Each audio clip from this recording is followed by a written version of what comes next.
Hello and welcome back to another episode of the Money Mindset Hub podcast. I'm your host, Carla Townsend, and I'm a money mindset and success coach for female entrepreneurs who are ready to eliminate their money blocks and monetize their genius. Welcome back. So, this episode, number 96, is pretty much a continuation of the last couple of episodes, minus the incredible Nicole Joy's episode, which I had the privilege of speaking to Nicole, who is a speaking coach for entrepreneurs and leaders. So, in episode 93, which was called Calibrate to Cash with This Money Activation. Now, this episode, if you haven't already listened to it, I would recommend going back after this. You don't necessarily have to listen to them in order, but it's all just going to make a lot of sense because it flows in. So basically, in that one, I explained what money really is because often it is a term that people can get really construed and it obviously has such an emotional attachment. But I wanted to explain it in the most simplest way for how money is actually a tool and what it means and how it is so heavily attached to who you are and your identity, but you can actually choose to shift it and change it so that it doesn't feel like it's something outside of yourself. It was such a good episode. I got fired up listening back to it. And then a continuation from that, episode 94, which was called The Formula to Your Fortune Starts Here. So that episode was around how to actually bring the same level of confidence, conviction, and certainty that you do with other parts of your life and other relationships that you have in your life to money so that we can release that needy frequency, that scarcity frequency that often can happen when it comes to money. And it's just a brilliant way to be able to see it in a different light and see how it is a relationship that you have, but how you can also improve it. Now, from those two episodes, it really ties in with today's, which is around the top 5 money blocks that I actually see in a lot of my clients. So, money blocks are basically a metaphorical block. Obviously, there's nothing in between you and money. There is nothing physically stopping you from attracting and holding and creating the level of money and wealth that you desire. Remembering wealth is a state of being, not a state of having. But we do have these unconscious blocks that can appear when it comes to our relationship with money because societal conditioning, norms, generational trauma, beliefs, behaviors, all of those can actually really impact your relationship with money and how much you can create, receive, hold, and generate for yourself.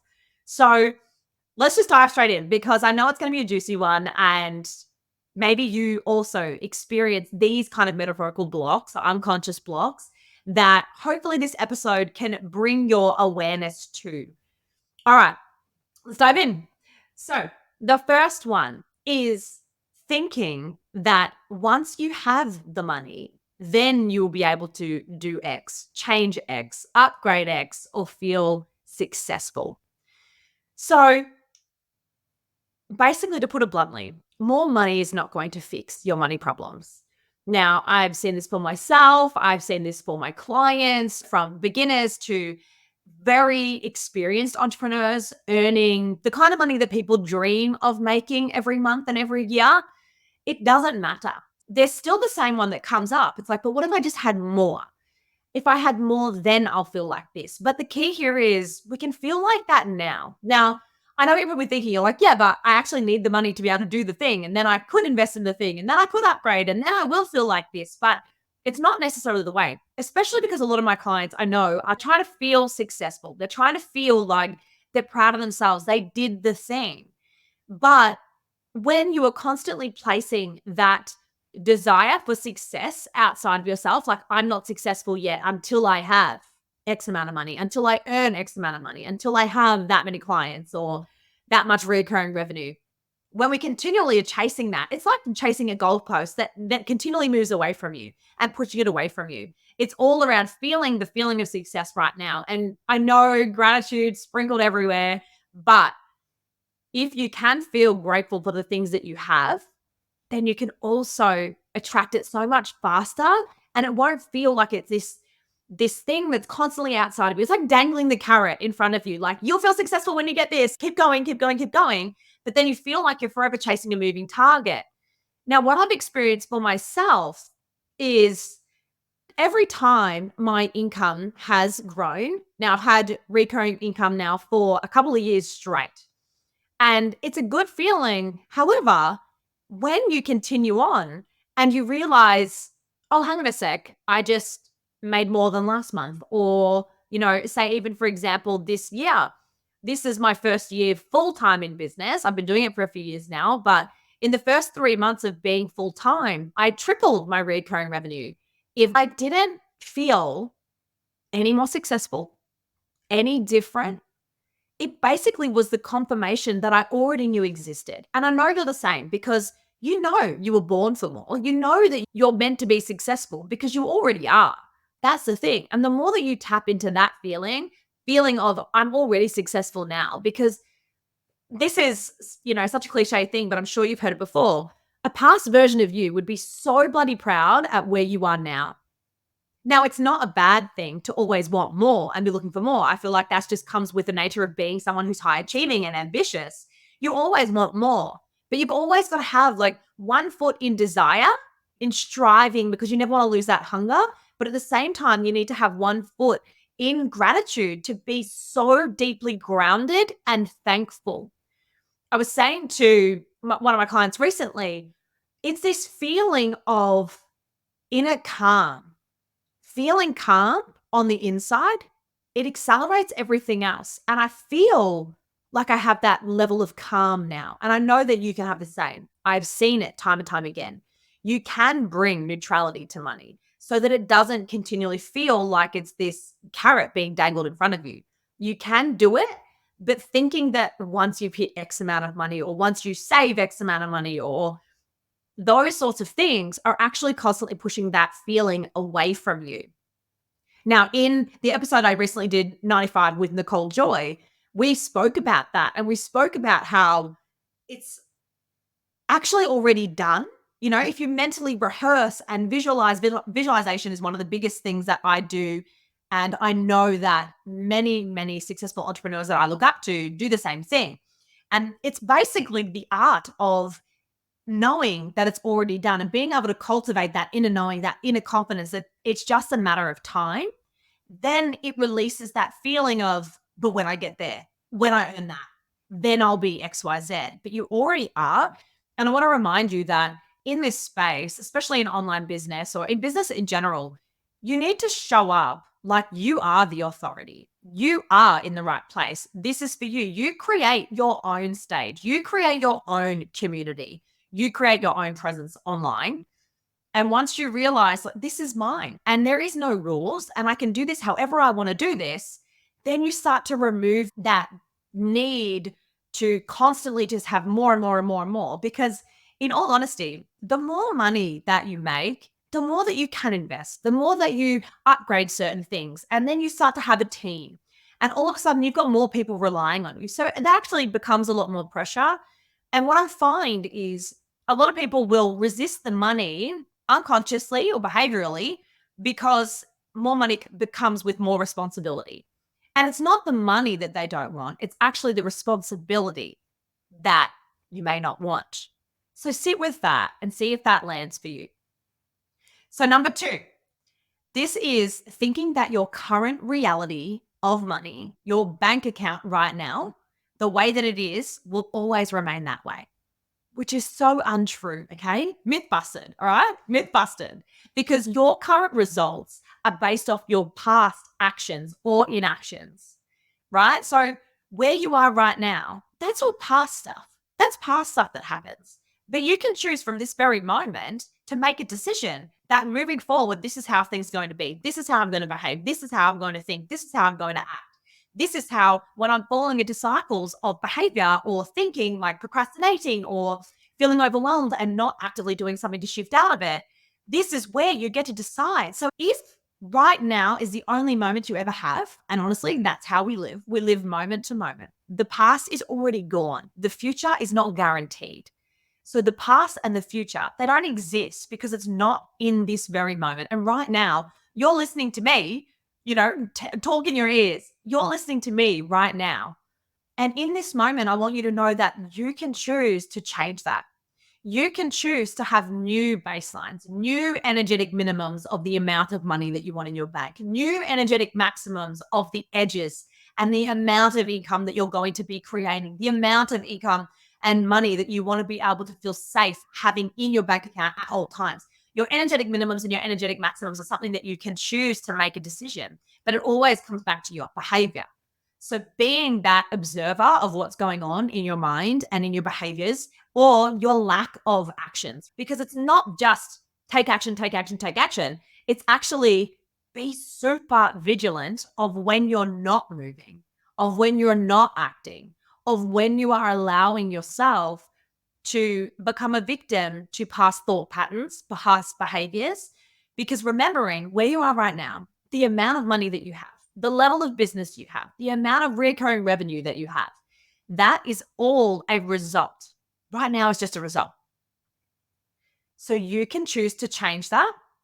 And I've seen it so many times. I had one client in particular, when she first started working with me, she was only earning around 4K a month. And by the time we'd finished together, she was earning 14K a month, and has had consistent 5-figure months for 5 months running. And that is not a coincidence. That's because the way that she chose to change her reality from that moment and continually just compound the habits, the beliefs, the behaviors to become the woman that she actually wanted to be, become the CEO that she dreamed of becoming. It all happened in those moments. And when it's easy, when the money's flowing and things are going great, it's good. It's easy to feel happy when things are going like that. But it's the moments where maybe you are a bit tired. Maybe you do feel a little bit overwhelmed. You're so multi-passionate. You've got so many things that you want to get out to the world, and you're just really struggling to find that clarity and direction and stick to one thing at a time. You get to choose to ask yourself, did that behavior in the past support me, or did it inhibit me from getting to where I wanted to be? Right now, am I really grateful for what I've got? Always tapping into gratitude. But can I do better? Now, this is a conversation even Mick and I were having around our kids and explaining to them it's amazing when they do something great and they try really hard, but the best of the best in the world at what they do never think they know enough. They never think they know enough. They never think they've just nailed it and that's all there is. They always continually have that 1% attitude, that attitude of, I did great and I'm really proud of myself for being there, but I know I can do a little bit better. Because that effort-driven motivation, that effort-driven mindset to always be that 1% better is so important, because then you will never give up. You know that you can continually get better at what you're doing. And truly, I feel like that is such a trait that gets lost sometimes. Or people think, oh, I already know enough now. And that's one of the biggest blockers too, is thinking, well, I already know enough. Ask yourself the question, well, how does this apply to me? How can I be 1% better? What habits, behaviors, thought patterns, emotions do I need to practice shifting in order to get that 1% better, so that going forward, my bank account does not remain at this? It's actually in overflow. I do get comfortable with having more than enough. So take stock of right now, what are your account balances right now? Write them all down, date them, decide what is your target, what is your goal. And every time you get there, really sink into, I did it and I'm so proud of me. And what's next? How can I be a little bit better? I think it's just so, so important. And honestly, it's such a beautiful lesson to teach our kids too. Be proud of them. Tell them they're doing a great job.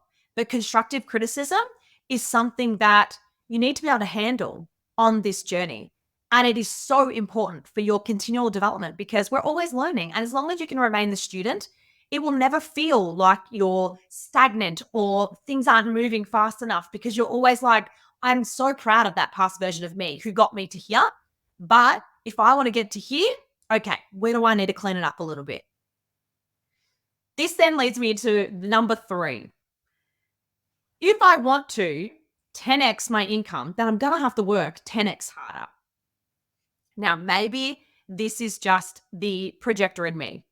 I am someone who loves systems. I am someone who loves a shortcut, don't we all?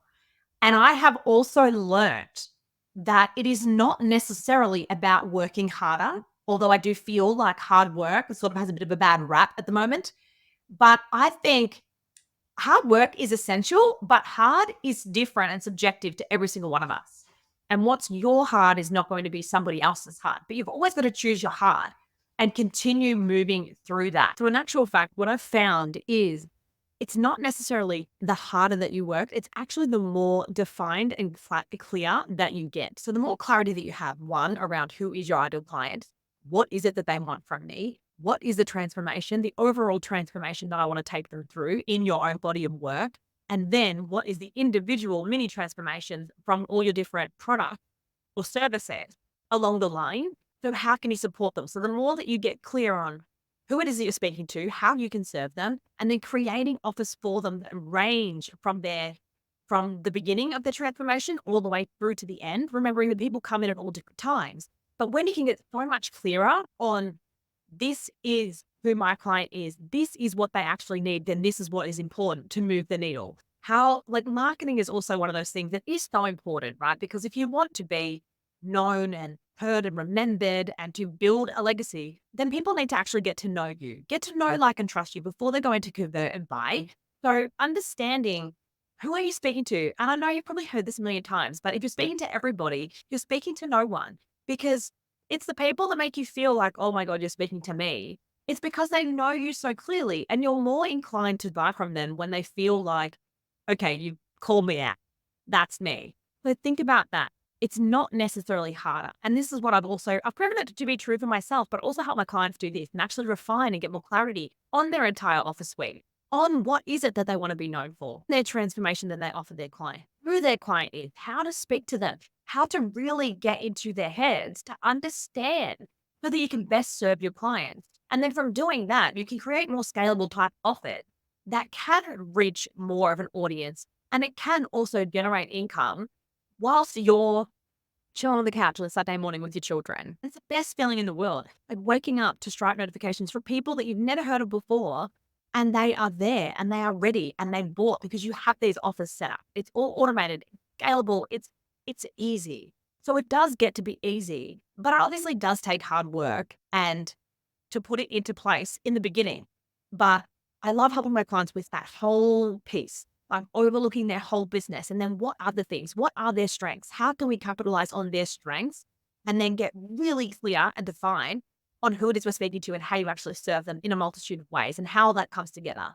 And I obviously, being someone who loves money, I obviously have a incredible sheets and workbooks and things like that as well that I help my clients with. So I have a file that I created, which is basically a plug and play file that you can plug in all your different sorts of offers, you know, exactly the price points, exactly how many clients, if they sign up at this price point, how much you're actually going to make, what the revenue is. And then I take it a step further.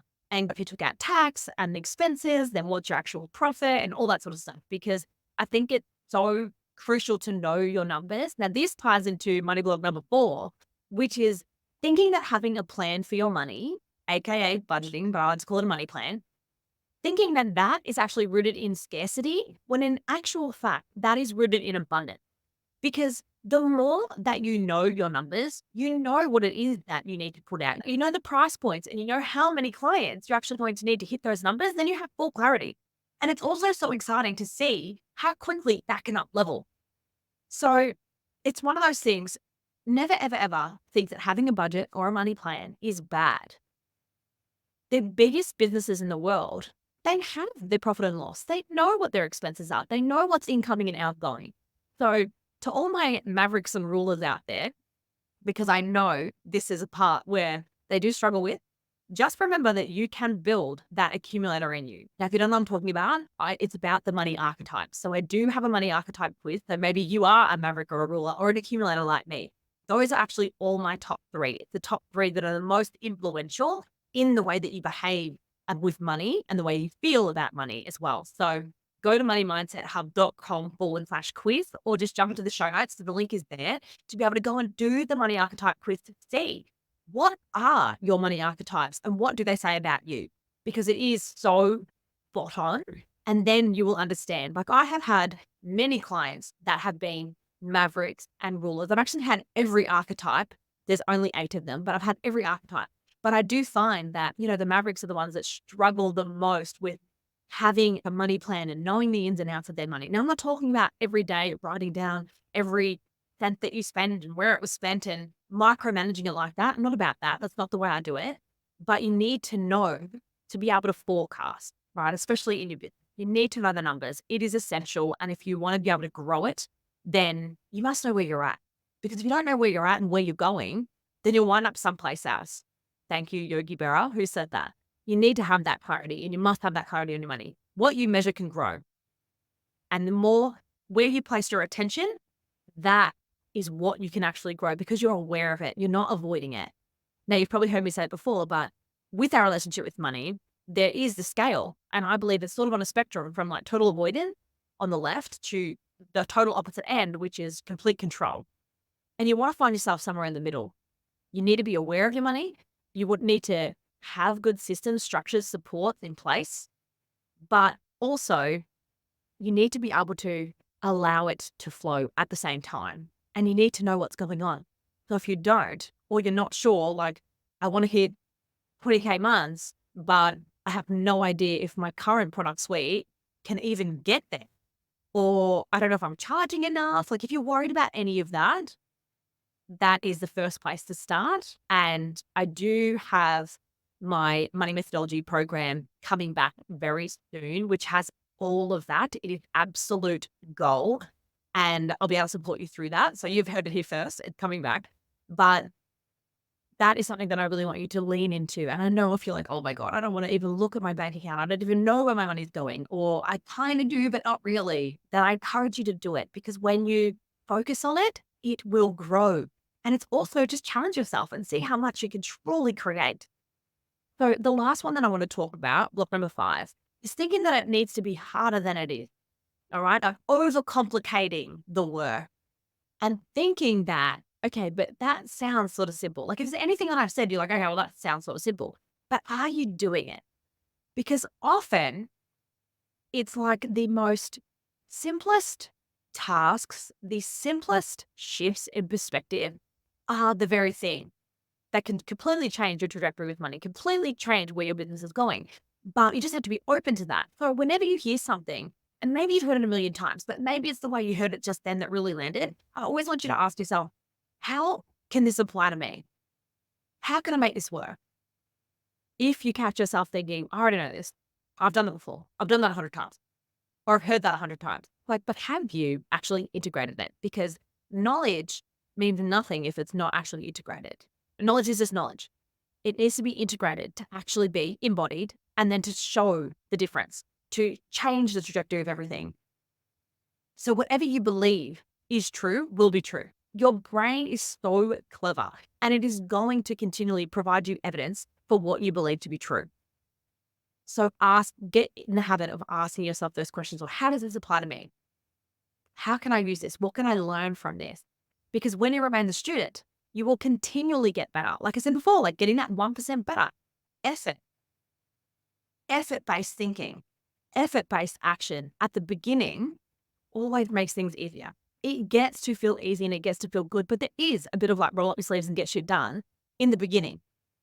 And sometimes every time you sort of, maybe not pivoting, but you're like redefining, or there's a big sort of a change, or you're at your edge. Whenever you're at your edge, you'll feel that. There's resistance. Whenever you're feeling that moment of resistance, lean into it. And maybe for you was when I said having a money plan, aka a budget, and you went, oh nah, there's resistance, which probably means that you need to lean into it. So encourage it. Encourage yourself to do that.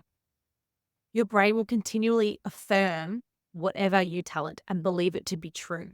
That is how you stay stuck in certain cycle. And I know you don't want to be in that. You want to shatter your income ceilings and move on and move through those different limitations, those energetic maxima. You want to break them and continually go and do more whilst feeling so grounded and connected and present. Because that's what it's all about at the end of the day. I hope this helped you. I hoped that something that I said really landed with you and you thought, oh, that's me. That's where I need to work on. Just start to be really, really, really curious about what is coming up, especially in the money conversations that you begin to have, the thoughts that you begin to have, all of those things, because it's just that the compounding effects That is what creates the level of success that you're going for. And you can do it. So just remember, everything you desire and deserve is just on the other side of your own resistance. So keep moving forward because you've got this. Thank you so much for listening to today's episode. I hope you enjoyed it. And if you did, I would absolutely love it if you could please leave me a 5-star review and let me know your thoughts. Remember, everything you desire and deserve is just on the other side of your own resistance. So take that next step.